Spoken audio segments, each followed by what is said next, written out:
Remember when you were a kid growing up and how sometimes you'd end up with a video game that none of your friends had ever heard of, none of them at all, and the game was an absolute banger? Well, let me introduce to you Sheep Raider for the PlayStation 1, and for me, this was that game.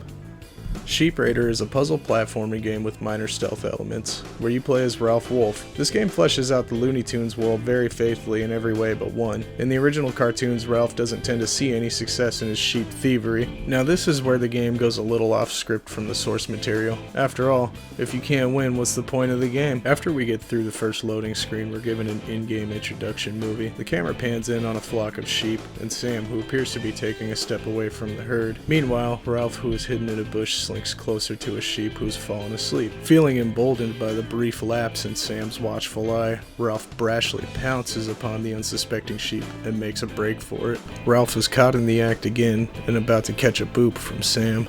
The time clock we saw earlier goes off. Sam then sets down Ralph and they proceed to clock out for the day. Ralph and Sam then shake hands and go their separate ways. After all, now that they're off the clock, it's nothing personal. Business is business, right? I'm just doing my job. I do what I'm told. I don't even get paid very much. In the next scene, we see Ralph coming home. He plops down in front of the TV to unwind from another day at his 9 to 5.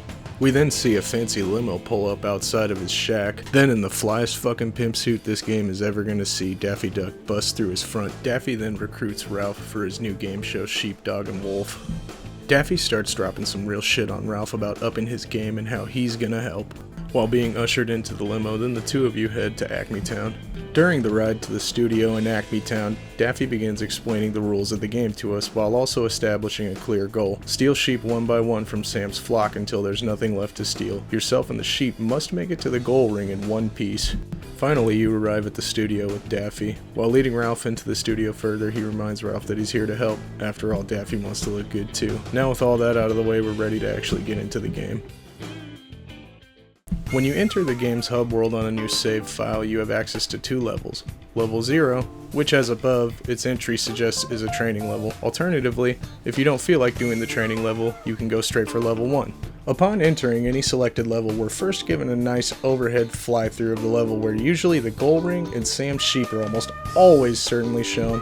However, other points of interest in the level may also be highlighted in these segments, and they always conclude with Ralph's starting position. Level 0 does a great job of maintaining that classic Looney Tunes vibe with several well-placed running gags from the cartoon itself, like this sign here that asks you if you're sure you want to play this game. If you select no, you're promptly treated to an anvil on the head. Upon crossing a white line ahead, you're given another anvil, taunted by Roadrunner, pancaked by a truck, and then pianoed. Then a fake game over screen is also displayed. Daffy then enters the frame, making a no way sort of gesture before pulling the game over screen up. Daffy informs you that things weren't exactly going your way either. Level 0 begins now and serves as a crash course in the most basic functions of the game, starting with camera manipulation, where you're made to swing the camera behind you. Daffy then darts out of sight and prompts you to use the first person view to find him. After you've got a grip on camera manipulation, you're then instructed on how to do a standard jump, then a double jump, which you'll be using to clear your first stage hazard ahead, a long fall. Next, you'll be taught how to run and then prompted to reach a certain point in the map before a minute's time is up. During your run, Roadrunner will progressively pass you up, and if you've seen any of the Wile E. Coyote cartoons, instinctively you'll give chase and try to catch up to him. If you pursue him the whole way, you'll be treated to another Looney Tunes gag, the Painted Tunnel. After you've completed your sprint, it's time to shift gears into more puzzle-solving elements that you'll see quite frequently throughout the game: seesaws and red buttons. Next, Daffy teaches you about accessing the map and object menu. He briefly reviews with you how to find items using the map screen as well as the item details button. However, there's one function he doesn't go over with you, the combine function, which you won't be using until much later in the game. Something you'll be doing a lot of in this game is hunting down postal boxes that Daffy made mention of during the map and objects menu tutorial. Fortunately for us, there's one just ahead that will provide us with the first gadget we get to use in the game, the rocket. I forgot to mention that due to this game being released later in the PlayStation 1's lifespan, that it does support analog controllers, which is nice and makes for smooth ground and air control of Ralph. The game does control somewhat stiffly when using the classic digital controller and can make platforming somewhat painful but not unbearable. Finally, we reach the end of level 0, trained up and ready to move on to level 1. Throughout the next few levels, the game will steadily introduce several more new and important mechanics instead of overloading us with all the details in one go. The first new thing we learn in level 1 is the stealth button, which when held down, Ralph will creep around on his tippy toes all quiet like. Shortly after being taught the stealth mechanic, we'll put it to good use, stealing one of Sam's sheep while he's none the wiser. Next, we meet with Farmer Porky, who teaches us what I consider to be the most important thing in the game. Porky teaches us how to use lettuce to our advantage. He says that we can use the leafy green stuff to lead them from point to point with trails of the vegetable, so long as they're placed properly within the sheep's line of sight. I thought they were dumb, not blind, but what do I know? Now we get to put our newfound knowledge of lettuce to use and send this little shit across the bridge. There's one last thing that's noteworthy in level 1 that I hadn't yet mentioned, and that would be the time clock. These are usually hidden within the level, and you'll either need to figure out how to get to it, or you may have to do some problem solving to reach it. Sometimes both. The purpose of finding the time clocks is to acquire bonus points. You can use the bonus points in the bonus area of the lobby, though the only thing I feel worth having there is the 2 bonus levels. In the intro sequence of level 2, we're shown something important. When the camera cruises by Sam and the flock, you may notice that there's only one way to get past him, and that's right in front of him. You can't go around. This is a setup for the newest trick we'll be adding to our playbook in this level. Daffy will show us another leafy and green tool that's at our disposal. Bushes. While in a bush, if you hold the stealth button, you can move undetected by Sam as long as he isn't looking directly at you. This trick is going to be useful in several levels that are ahead of us. One detail in regards to the bush that I found really cool and funny is that if you're anywhere near a sheep and hold perfectly still, the sheep will start to eat the bush. Though it may take some time, they can destroy your cover and leave you exposed to Sam, so be sure you don't hold still for too long out there. Now that we know our way around the bush and how it's best used, there isn't anything else important for us to learn in level 2. Navigating to the goal and apprehending our sheep for this level is pretty straightforward and easily accomplished, especially because the loading screen going into this level hints to us how we'll be accomplishing that task. Before we even load into level 3, the image displayed communicates an important piece of information to us that will be useful now and in future levels. Sheep love pressing red buttons. There's one final thing in terms of basics for Daffy to teach us. Building upon the stealth button mechanic, once more Daffy shows us what's up with these babies right here. Oh, the pioneers used to ride these babies for miles! Holding down the stealth button while approaching any of these rocks will make Ralph snap to the side of it that he's the nearest, providing cover from Sam's watchful eye.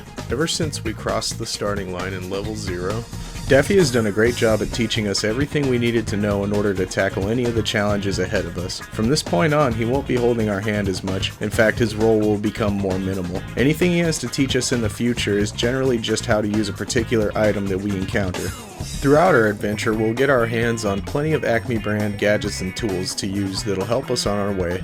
The first tool you saw me use was the rocket, and although it is one of my favorites, there's plenty more than that to use, such as elastic bands, fans, explosives, mesmerizing flutes, hair dryers, catapults, metal detectors, various costumes as well, though I'm only going to show you this one for now. Now I'm not going to show every item that we get to encounter in the game in this review, because now I'd like to go towards level design and the levels themselves a bit more. In my opinion, level 4 is where the game truly begins. The past 3 stages feel like extensions of level 0 because they all teach us something important, but the way the 4th stage is designed, it demands that we show it what we've learned from the previous stages. By now, whenever we load into a level, we begin searching for a postal box by instinct, because we know that in order to beat the level, it's imperative to have the right tools for the job.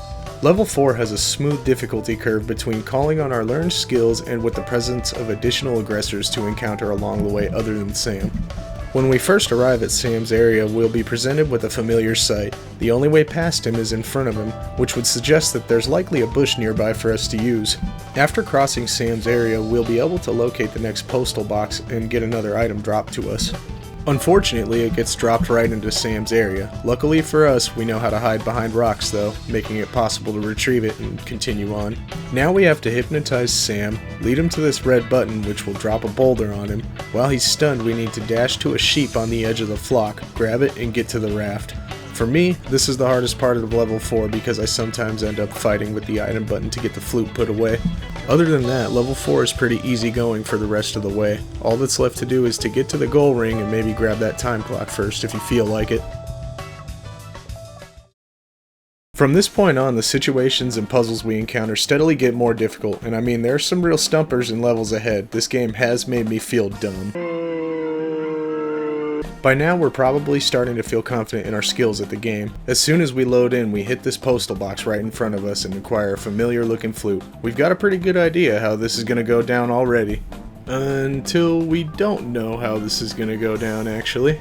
I love this. The game set us up and had us feeling comfortable when it slid us that flute, but then it hit us with a curveball and caught us off guard. I like to think of this as the game warning us to be on our toes no matter what. When I was trying to play through this game as a child, this is the level that actually ended the game for me at the time, and it was due to blowing myself up over and over again on these mines and refusing to just push a little further ahead and learn how to defuse them. But being much older now and having much better problem solving skills than I did when I was, say, like 8, the coolest part is that I got to move past this level and experience some really satisfying moments in this game, like particular puzzles and problems that I was able to solve. For example, in level 7 I got stumped pretty good trying to figure out how to get a sheep to the goal ring.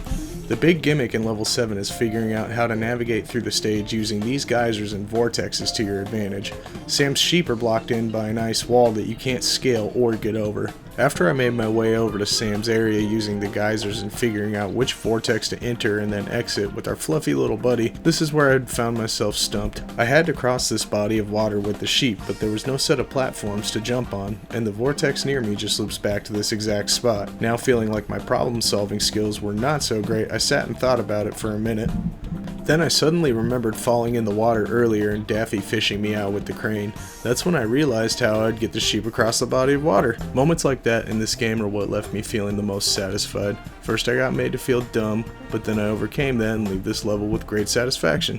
My favorite set of puzzles is in level 11. I won't spoil them all, but this is my favorite level in the entire game by far. In this level, Daffy finally teaches us to use the combine function after we pick up a magnet and a fishing pole that gets dropped to us. We can swap between the magnet and using lettuce on the fishing pole. My first time playing this level left me wishing we had gotten access to the combine function much sooner, but better late than never. Now what you're seeing here in this clip is me trying to get through the first part of this large puzzle that spans over multiple treadmills and moving platforms. This is the wrong way to do it, but if you get that platform framed perfect, you can make this jump barely. My second time through this level, I realized our woolly buddy was supposed to help us out actually. But for anybody who decides to try this game after seeing this review, if they do, I'm not going to spoil the rest of this puzzle because like I said, this one's my favorite and I don't want to rob anybody of the joy of conquering that.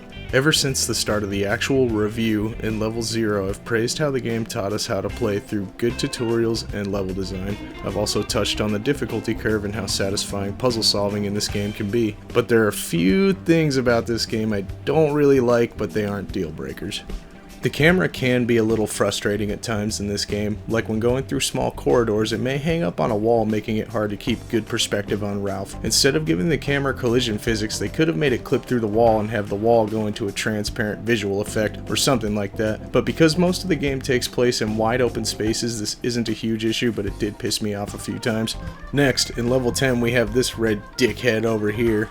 In a game that has no combat in it whatsoever, I just don't feel it very fitting for there to be a boss encounter. There are signs at the end of the room that tell you to make him dizzy and that he's afraid of the light. It sounds easy enough, but what makes this tough is how close you have to get to him and how quickly he can stomp you out. Thankfully getting stomped isn't a death sentence though, and if you face the end of the room when you do get kicked, the end wall will stop you from falling into the lava pit. Once you do spin this asshole out, he'll faint for a set amount of time. Then you need to rush over to where your sheep is and place it on the red button quickly. Then these wheels with platforms on them extend out and you need to crank the wheel by jumping on them a couple times. I died so many times from missing those platforms that at one point I was finally like, fuck them goddamn lights, before stepping away for a couple minutes.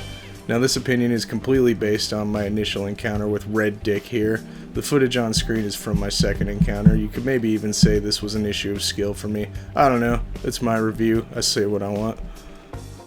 So basically you spin him out 2 more times and hit him with the light as well, and he bridges the gap between the small arena and the goal ring area. I'm not gonna lie, it was satisfying to walk all over him after all the trouble you gave me. Those 2 very minor complaints aside, I absolutely adored this game. Sheep Raider is 100% worth trying. It gives a solid but fair challenge to its players and definitely left me feeling satisfied when I'd finally conquered it. The game retains the same Looney Tunes charm that the Saturday morning cartoons had themselves, whether it be in the characters, the zany items and situations you find yourself in. Last and definitely not least, the soundtrack in this game is so great. I'd say it's up there with the likes of Ape Escape 1. That soundtrack also rocks if you didn't know. Anyways, thanks for watching. I hope you come back for the next video.